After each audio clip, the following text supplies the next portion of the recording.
बिस्मिल्लाहिर्रहमानिर्रहीम। अस्सलाम वालेकुम। कैसे हैं आप सब? उम्मीद करती हूँ आप सब बिल्कुल ठीक होंगे। तो व्यूवर्स, आज के वीडियो में मैं आपके साथ एक बहुत ही ज़बरदस्त सी मज़ेदार सी रेसिपी शेयर करने जा रही हूँ। इस रेसिपी को आपने वीकेंड पर ज़रूर ट्राई करना है और इस रेसिपी का नाम है जी भरवा करेले। सारे टिप्स आपके साथ शेयर करूंगी कि आपने किस तरह से इसको रेडी करना है। बिगनर्स भी इसको इवन दो बना सकेंगे जिस तरीके से मैं आपको बनाना सिखा रही हूँ। इसके लिए सबसे पहले प्रेशर कुकर में हमने डाल देने हैं जी ये प्याज। 2 प्याज हैं मीडियम साइज़ के, इस तरह स्लाइसिस में रफली कट कर लिए हैं। साथ इसके अलावा लहसुन है हमारे पास और अदरक का पेस्ट है। लहसुन भी थोड़ा सा लेना है, यानी 1 टेबलस्पून और 1 टेबलस्पून ही आपने अदरक का पेस्ट लेना है। ये 3 चीज़ें हमने डालनी है। ये हम बेसिकली जो प्रेशर कुकर में अभी मिक्सचर बना रहे हैं, ये बना रहे हैं स्टफिंग के लिए। करेलों के अंदर आपने स्टफिंग करनी है। और पानी इसमें अभी मैंने फ़िलहाल के लिए 1 कप डाला था, लेकिन दाल डालने के बाद मैंने इसके अंदर 1 कप पानी और डाल दिया था क्योंकि मुझे पानी कम लग रहा था।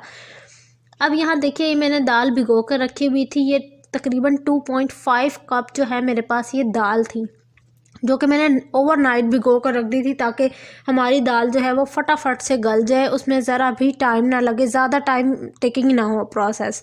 बस इसीलिए मैंने जो है रात को ही इसको डिप करके रख दिया था और दिन में मैंने इसकी कुकिंग की है।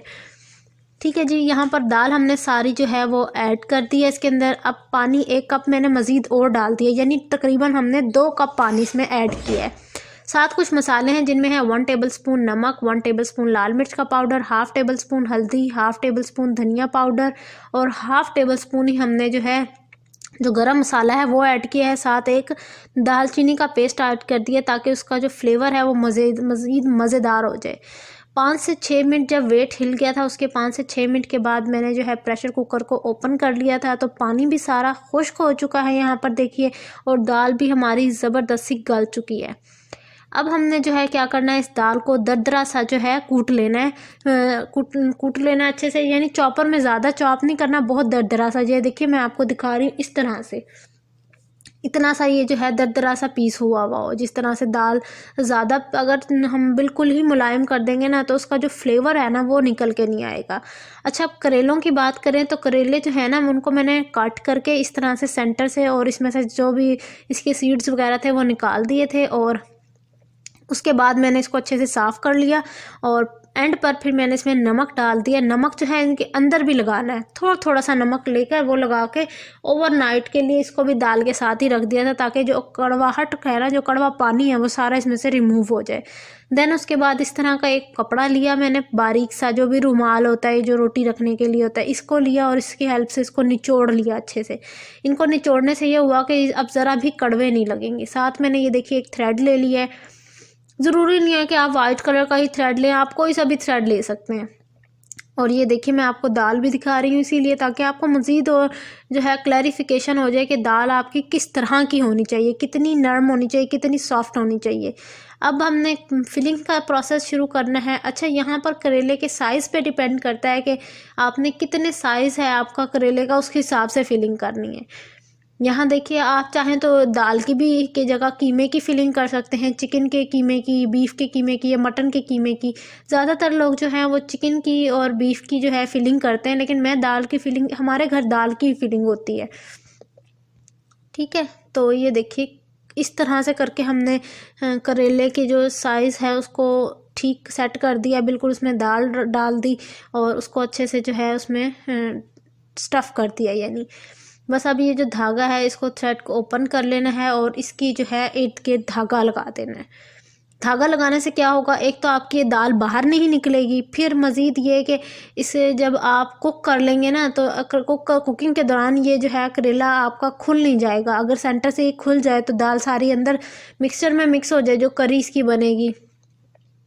तो इस वजह से ये जो है थ्रेड लगा दिया जाता है ताकि ये जो है परफेक्टली बने, बिल्कुल ज़बरदस्त से। अब ये देखिए थ्रेड में इस तरह से लगा रही हूँ, इस तरह से जो है हर तरफ से इसको टाइट कर रही हूँ अच्छे से।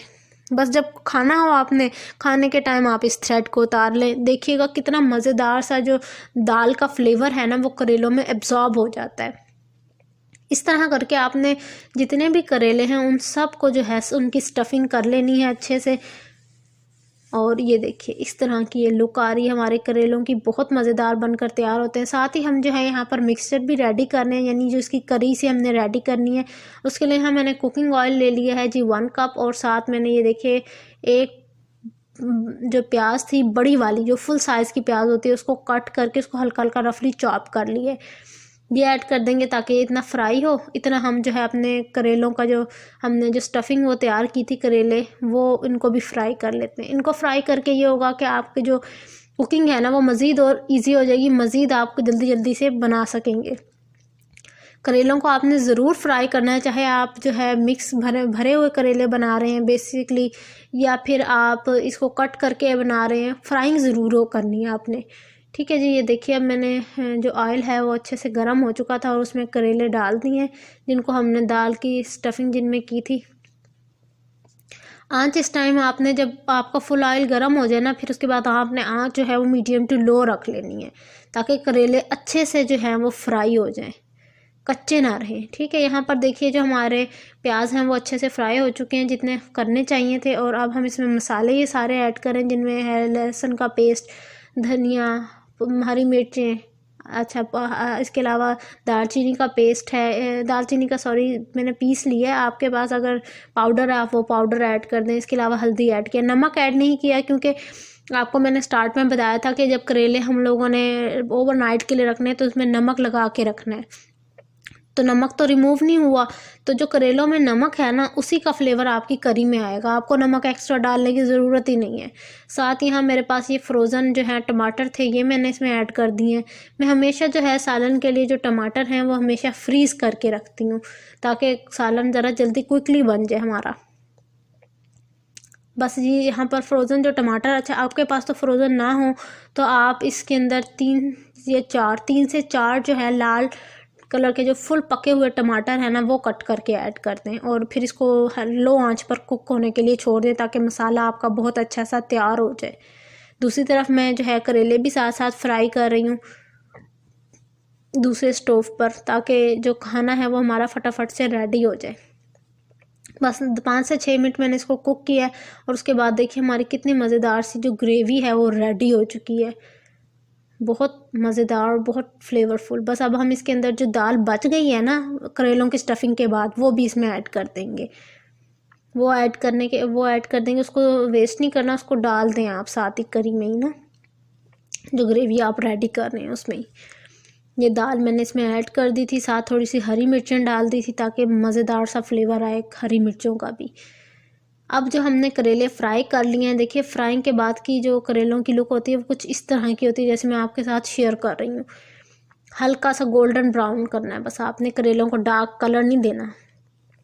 अब इसको पका लेंगे हम, थोड़ा सा पानी डाल देंगे, 1/2 कप पानी डालकर इसको बिल्कुल लो आंच पर ढककर 5 से 6 मिनट के लिए आपने इसको बहुत अच्छे से पका लेना है ताकि ये सॉफ्ट हो जाए। और ये देखिए जी बहुत ही मज़ेदार से, बहुत ही टेस्टी से जो हमारे भरे हुए करेले हैं वो बनकर रेडी हो चुके हैं। आपने भी इस रेसिपी को ज़रूर ट्राई करना है और फिर मुझे कमेंट में बताना है कि आपको मेरी ये रेसिपी कैसी लगी। मिलती हूँ नेक्स्ट वीडियो में, अपना बहुत सारा ख्याल रखिए, मुझे दुआ में याद रखिए। अल्लाह हाफिज़।